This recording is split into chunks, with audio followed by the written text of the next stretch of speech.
tous. On va parler aujourd'hui des modèles mathématiques. Léana, Oui? on avait dit de pas faire un truc trop sérieux, il me semble. Ouais, c'est vrai, t'as raison. Attends, nous avons ça tout de suite. C'est mieux comme ça, non? Mais t'es un peu dans l'extrême là, tu veux pas trouver un juste milieu? Bon, ça va. Cette fois-ci, c'est la bonne. Et voilà, bonjour tout le monde. Comme vous l'avez bien compris, nous allons parler des modèles mathématiques. Pour que vous compreniez un peu globalement comment ça fonctionne, je vais directement vous plonger dans un exemple de la vie réelle, qui est l'exemple sur lequel notre exposé va principalement se concentrer et qui est en rapport avec la situation actuelle. C'est l'exemple de la propagation d'une épidémie.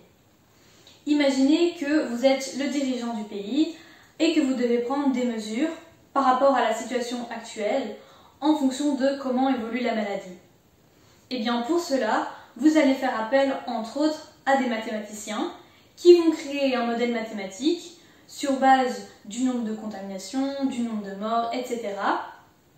Et grâce à ce modèle, ils vont pouvoir plus ou moins prévoir comment la maladie va se propager dans le futur.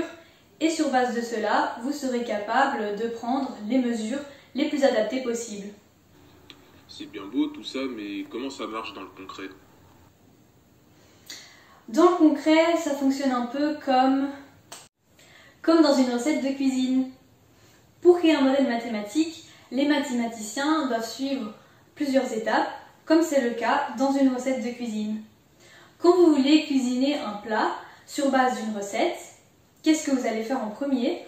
Vous allez acheter les ingrédients dont vous avez besoin pour cuisiner votre plat. Les mathématiciens, eux, font la même chose. Ils recueillent toutes les données dont ils ont besoin pour créer leur modèle.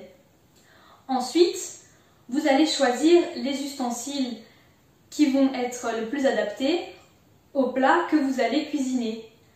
Si vous voulez cuisiner, par exemple, des pâtes, vous allez plutôt choisir ce type d'ustensile. Et si vous voulez faire un gâteau, vous allez vous tourner plutôt vers ceci. C'est exactement la même chose pour les mathématiciens. Ils ont plein d'outils mathématiques à leur disposition, mais ils vont choisir l'outil le plus adapté au modèle qu'ils veulent créer. Enfin, une fois que vous avez tous les ingrédients et tous les ustensiles, vous vous mettez à cuisiner et au final, vous obtenez votre plat.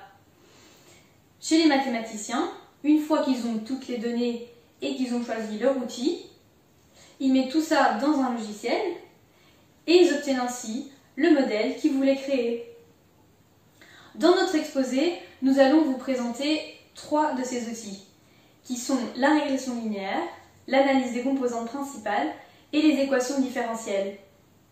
Pour chacun des 3 cas, on va vous donner 1 ou 2 exemples dans lesquels ces outils sont utilisés. Et vous allez voir lequel de ces 3 outils nous allons utiliser pour modéliser la propagation d'une épidémie, qui est notre exemple de base. Je vous laisse donc découvrir tout ça avec nos experts.